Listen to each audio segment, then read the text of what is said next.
જય દ્વારકાધીશ મિત્રો ચાલો આજની વાર્તા સાંભળીએ। પૂનમની મધરાતે ગરીબ માણસને ઘેર દીકરો જન્મ્યો। ગરીબે એનું નામ પાડ્યું પૂનમિયો। ગરીબના ઘરમાં પહેરવા પૂરું કપડું નહીં, પેટ ભરવા પૂરું અન્ન નહીં, દૂધ ઘી તો હોય જ ક્યાંથી। પૂનમિયો જેમ તેમ ઠેબા ખાતો ઉછરવા લાગ્યો। એમ કરતા એ 5 વર્ષનો થયો અને એના બાપા માંદા પડ્યા। તે પથારીમાંથી ફરી બેઠા જ ન થયા। મરતી વખતે એણે સ્ત્રીને કહ્યું, હું તો જાઉં છું અને તારા માથે દુઃખનો ડુંગર નાખતો જાઉં છું। તું કેમ કરીને જીવીશ અને પૂનમિયો કેમ કરીને મોટો થશે? સ્ત્રીએ કહ્યું, તમે ચિંતા ન કરો, ભગવાનનું નામ લ્યો। હું પૂનમિયાને કોઈ વાતે દુઃખી નહીં થવા દઉં।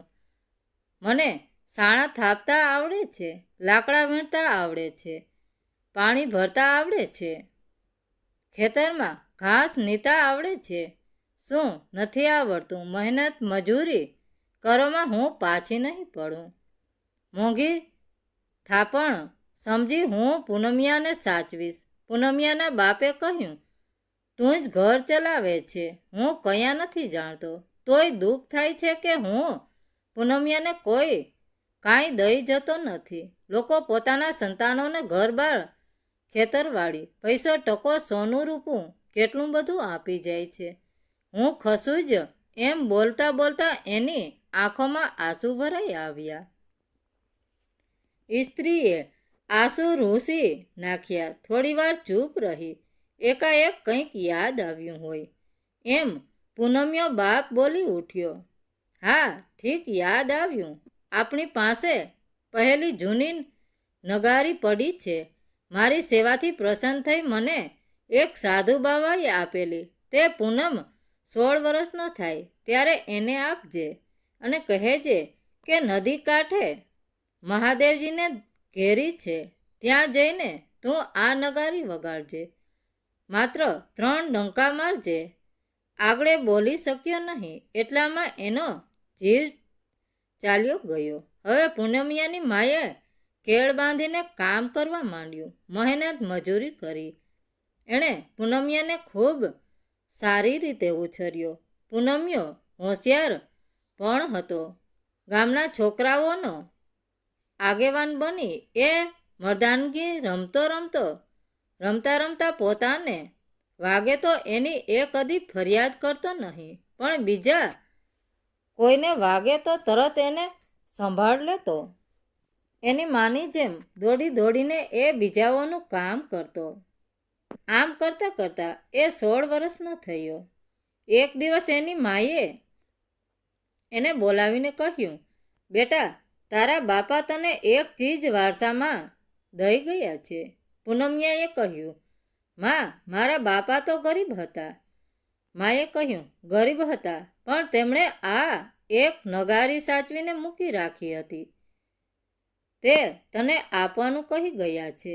પૂનમિયાએ એ કહ્યું, તો માં, હું નાનો હતો ત્યારે મને એ આપી હતી ને, હોળીના તહેવારોમાં વગાડવાની મજા પડત। માએ કહ્યું, એ સાચું, પણ તારા બાપાએ કહેલું કે તું 16 વર્ષનો થાય ત્યારે તને એ આપ્યું અને તારે નદી કાંઠે મહાદેવજીની ધેરી છે, ત્યાં જઈને વગાડવી। માત્ર 3 ડંકા મારવા। નગારી લઈને પૂનમિયો નદી કિનારે મહાદેવજીની ધેરી હતી ત્યાં ગયો। પછી બાવળની દાંડી કાપીને તેણે 2 મજાના દાંડિયા બનાવ્યા અને જય શુંભ ભોળા કઈ નગારી ઉપર ડંકા માર્યા। 1, 2 અને 3 ત્યાં તો ફટાક કરતું નગારું ફાટી ગયું અને નવા દાંડિયાના એ 2 કટકા થઈ ગયા। પૂનમિયાએ નગારું અને દાંડિયા બધું નદીમાં નાખી દીધું। નગારી તો જૂની હતી તેથી ફાટી ગઈ, પણ નવા દાંડિયા કેમ કરતા તૂટી ગયા તેને કંઈ સમજ પડી નહીં। એ વિચારમાં પડી ગયો। એટલામાં દૂરથી ઘોડાના ડાબલાનો અવાજ સંભળાયો। પૂનમિયાએ એ તરફ જોયું તો એક ઘોડો હણાટીક દેતો દોડતો આવતો હતો. ઘોડો સામાન્ય ઘોડા કરતાં ઊંચો હતો. પગથી તે પીઠ સુધી તેનું આખું શરીર શ્યામ હતું. મુખ શ્વેત હતું અને ગરદન ઉપર સોનેરીની કેસવાળી હતી. પૂનમિયો જોઈ રહ્યો હતો. ઘોડો આવી અને એની પાસે જ થોઈભો. પૂનમિયાને ઘોડો ગમી ગયો. એણે એની પીઠ પરસવાવા માંડી. ઘોડાને એ ગમ્યું હોય એવું લાગ્યું. તે જાણે કહેતો હતો, થઈ જા સવાર દોસ્ત. પૂનમિયો ઠેકડો મારી ઘોડા ઉપર સવાર થઈ ગયો.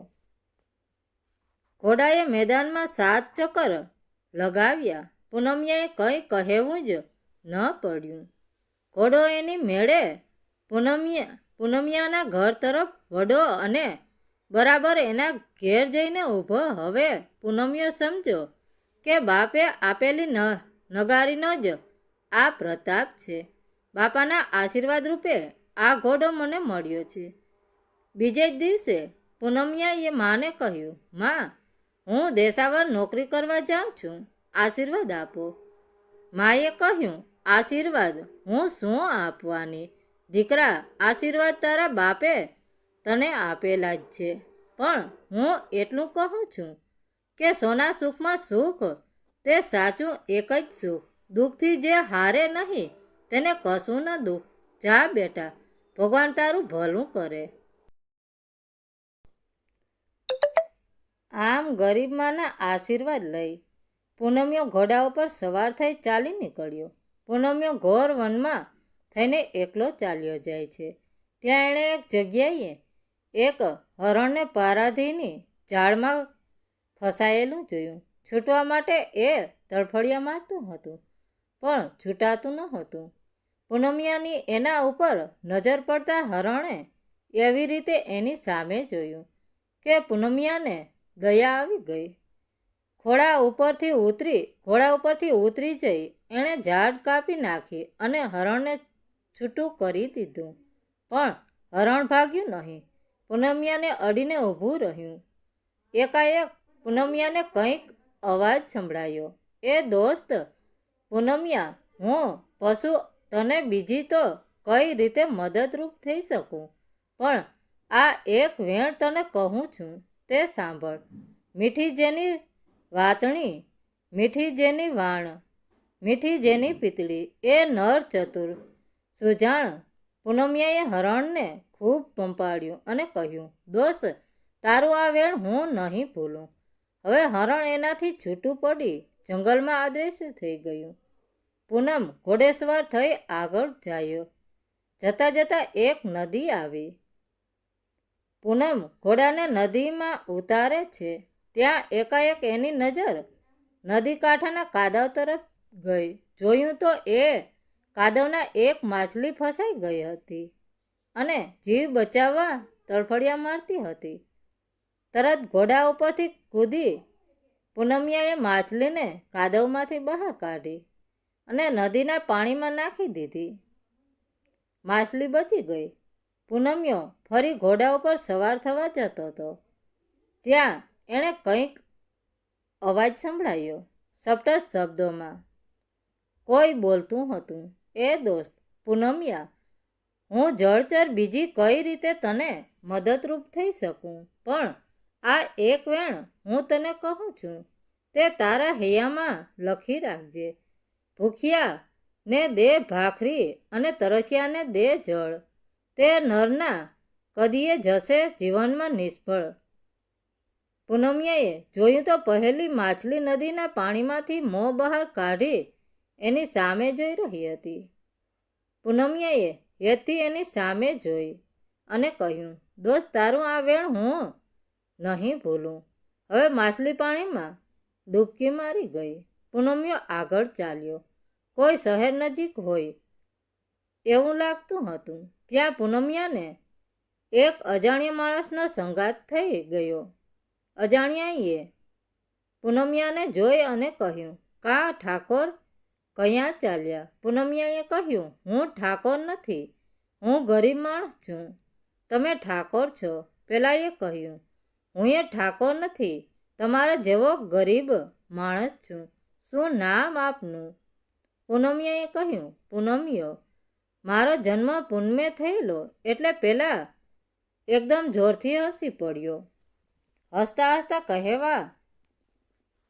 કેવા મેળ મળે છે આપણો. તમારો જન્મ પૂનમે થયો છે એટલે તમારું નામ પૂનમિયો, અને મારો જન્મ 14 થયો છે એટલે મારું નામ ચૌદસિયો. 14 પહેલી આવે અને પૂનમ પછી એટલે હું તમારો મોટો ભાઈ થયો.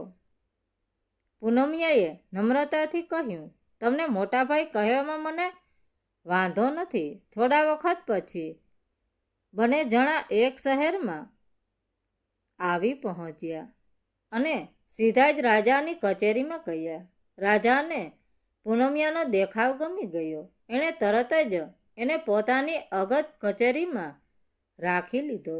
પૂનમિયાએ રાજાને કહ્યું, આ મારા મોટા ભાઈ છે.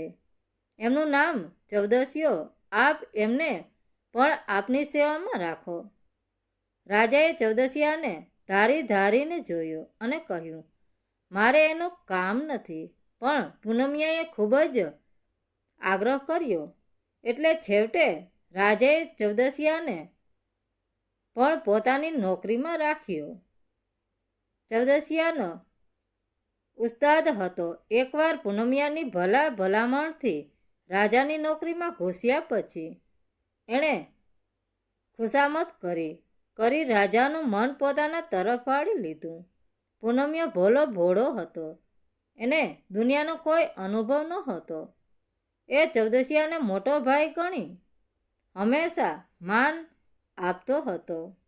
ચૌદસિયાએ માન લેતો પણ સામું માન દેતો નહીં. એ વિચાર કરતો કે પૂનમિયો વચમાંથી ખસે તો હું રાજાનો એકમાત્ર વિશ્વાસુ માણસ બની જાઉં. તેથી લાગ મળે પૂનમિયાની વિરુદ્ધ રાજાના કાન ભંભેરવાની એક પણ તક એ જવા દેતો નહીં. એકવાર એક ચકલીને રાજાના મહેલમાં પોતાનો માળો બાંધવાનું મન થયું. માળો બાંધવા માટે એ સુંદર તણખલા લાવી હતી. સાથે એક સુંદર સોનેરી વાળ પણ એ લઈ આવી હતી.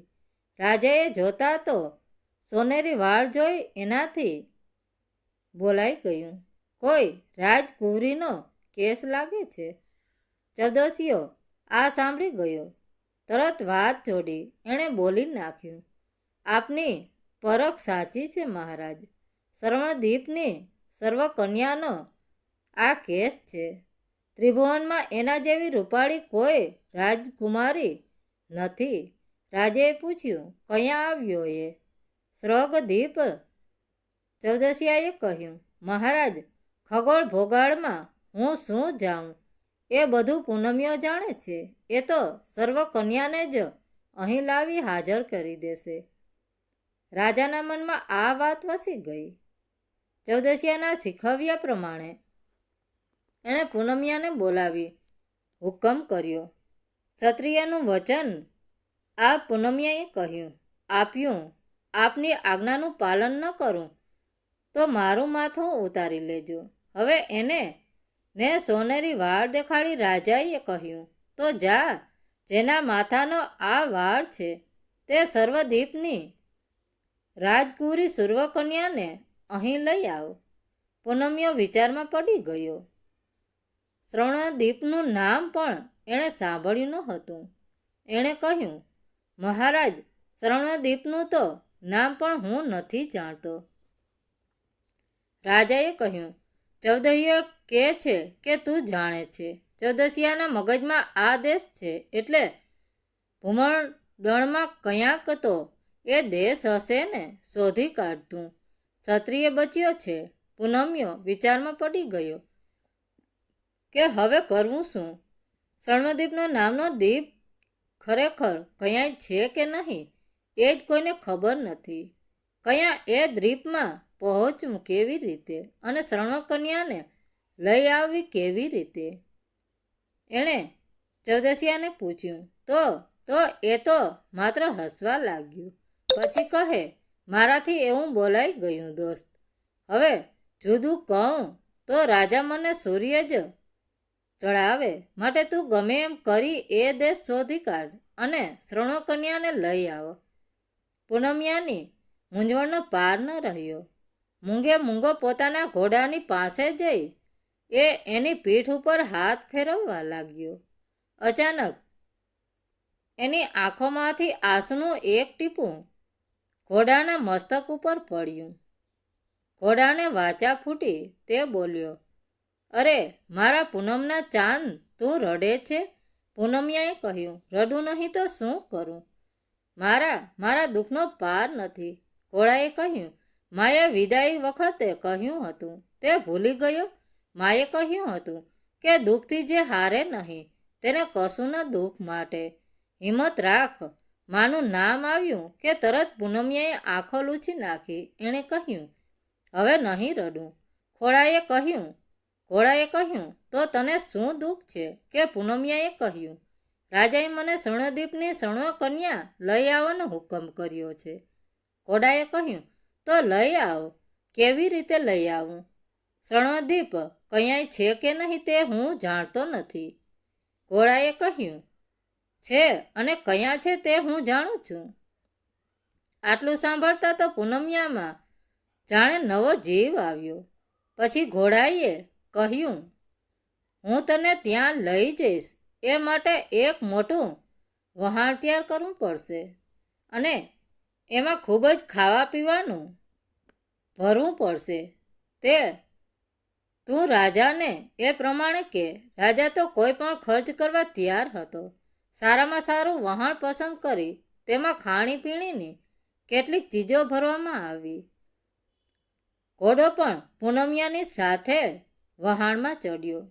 બરાબર 12 મહિને વહાણ એક અજાણ્યા ટાપુએ પહોંચ્યું. ટાપુ ઉપર માત્ર એક જ મકાન હતું અને તે રાજાનો મહેલ આખો સોનાનો હતો. મહેલ ફરતે મોટો કિલ્લો હતો. તે સોનાનો હતો. એક પછી એક કિલ્લાના 3 દરવાજા વટાવ્યા ત્યારે મહેલના આંગણામાં પહોંચાતું હતું. ઘોડેસવાર થઈને પૂનમિયો રાજાના મહેલ તરફ જવા માટે નીકળ્યો. ગઢના પહેલા દરવાજે 2 સિંહ હતા. પૂનમિયાએ જોઈ તેમણે ખાવ ખાવ કર્યું. પૂનમિયો ખચકાયો. ત્યાં તો ઘોડાએ પૂનમિયાને કહ્યું, હે મારા પૂનમના જાન, યાદ છે પેલી માસરીએ તને શું કહ્યું હતું? તે ભૂખ્યાને દે ભાખરી અને તરસ્યાને દે જળ. તે નરના કદીએ જશે જીવનમાં નિષ્ફળ. તરત પૂનમિયા સિંહોને પસંદ પડે તેવું પુષ્કળ ખાવાનું તેમની સામે ધરી દીધું. સિંહો ભોજન કરવા માંડ્યા અને પૂનમિયો આગળ વધી બીજો દરવાજો આવ્યો. આ દરવાજે 2 મગરની ચોકી હતી. પૂનમિયાને જોઈ 2 ખાવ ખાવ કરતા સામે આવ્યા. તરત પૂનમિયો માએ મગરોને પસંદ પડે તેવું પુષ્કળ ખાવાનું તેમની સામે ધરી દીધું. મગરો ખાવામાં રહ્યા અને પૂનમિયો આગળ વધ્યો. ત્રીજો દરવાજો આવ્યો. અહીં ગુરુડની ચોકી હતી. પૂનમિયાને જોઈ ગુરુડ તેની ઉપર ધેસો, પણ પૂનમિયાએ ગુરુડને પસંદ પડે તેવું પુષ્કળ ખાવાનું તેની સામે ધરી દીધું. ગુરુડ ખાવામાં રહ્યો. પૂનમિયો આગળ વધ્યો. રાજાની રાજકુમારી શૃણ કન્યા મહેલની બારીએ બેઠી હતી. બેઠી આ જોતી હતી. સિંહ, મગર અને ગુરુડનો વિકરાળ ચોકી પેરો વટાવીને જે આવે તે વીરને પરણવાની તેની પ્રતિજ્ઞા લીધી હતી.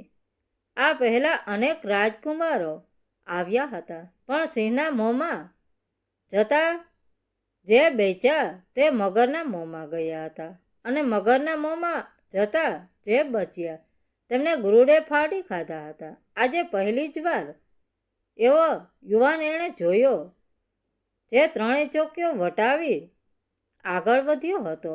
એનું મન એ યુવાન ઉપર આવ્યું. એણે રાજાને પોતાના મનની વાત કરી. આથી 3 ચોકીઓ વટાવી જ્યારે પૂનમિએ મહેલમાં આંગણામાં પગ દીધો ત્યારે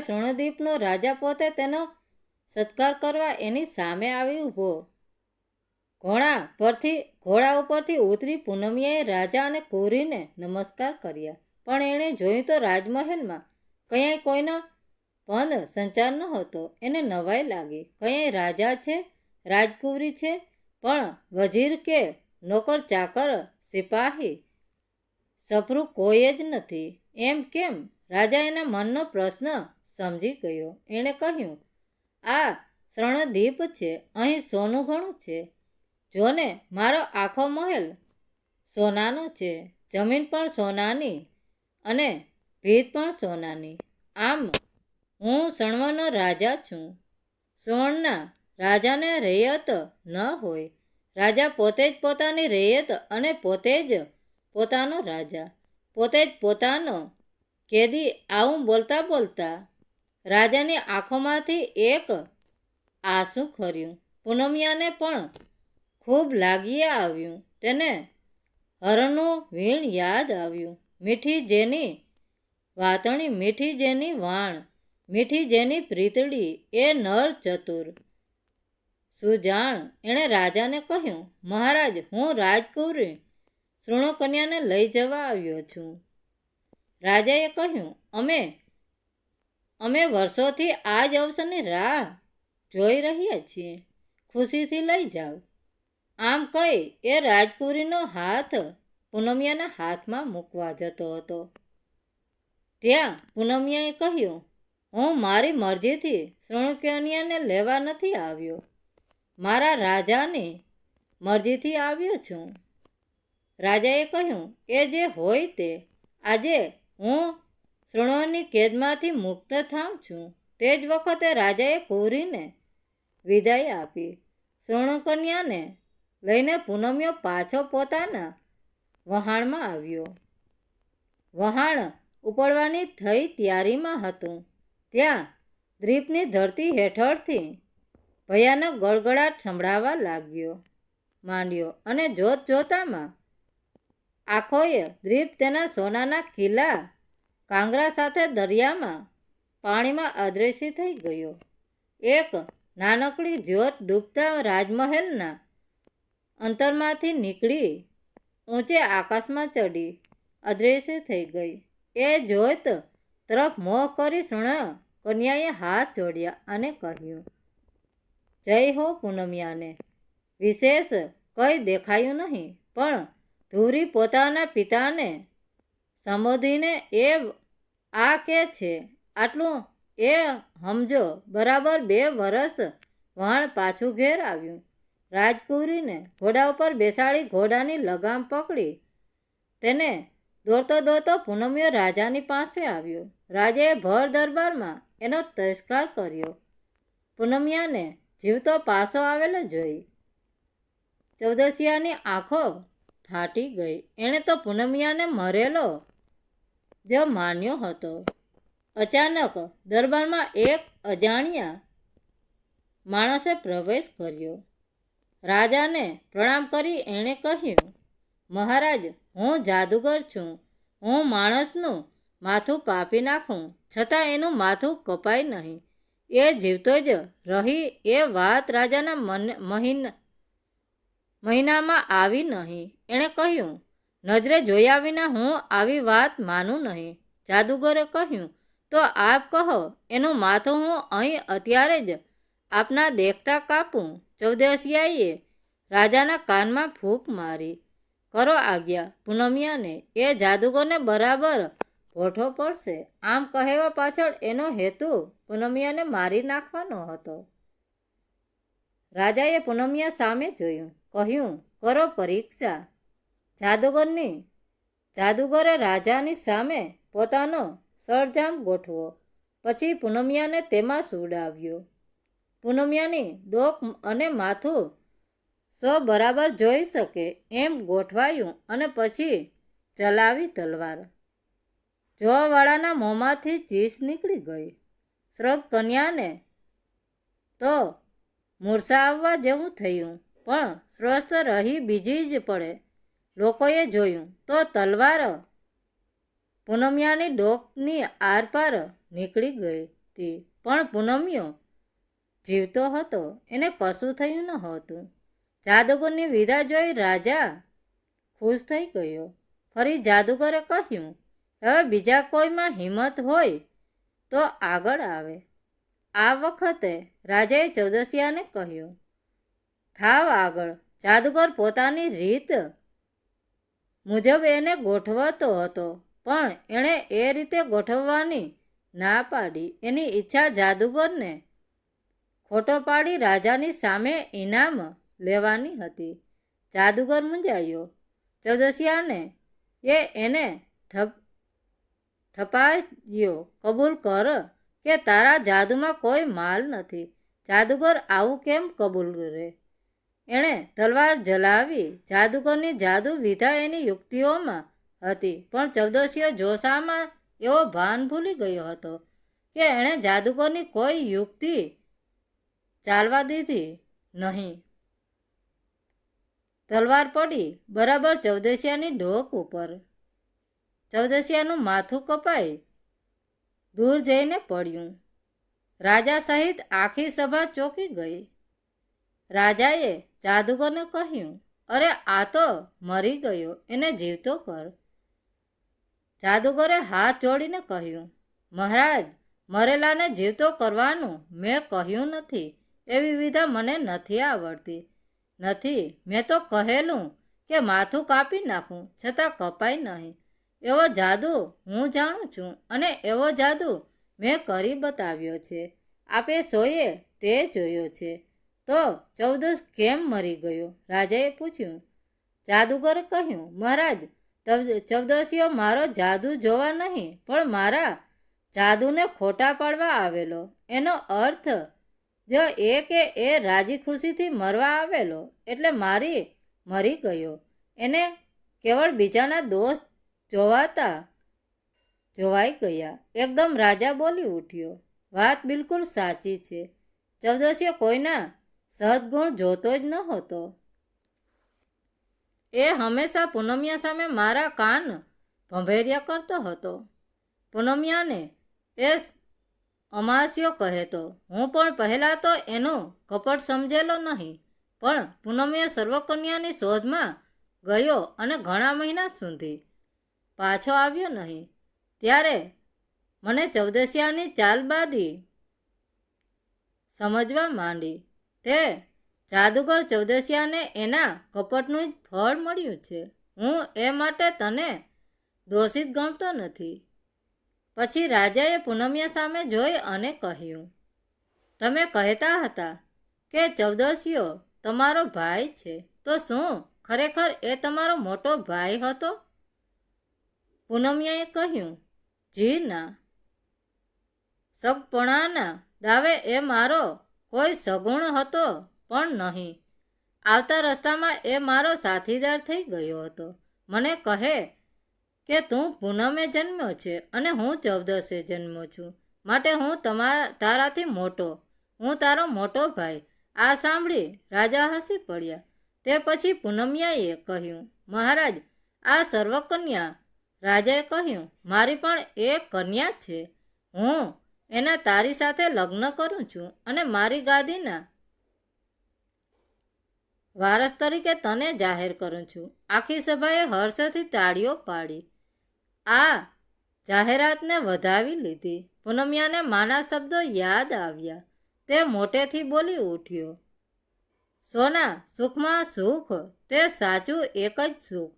દુઃખથી જે હારે નહીં તેને કશું ન દુઃખ. તાબડતોબ રાજાના દૂતો પૂનમિયાની માતાને તેડી લાવવા છૂટા ભારે ધામધૂમથી કન્યા સાથે પૂનમિયાના લગ્ન થયા. લગ્નમાં પહેલા આશીર્વાદ પૂનમિયાને એની માતાના મળ્યા.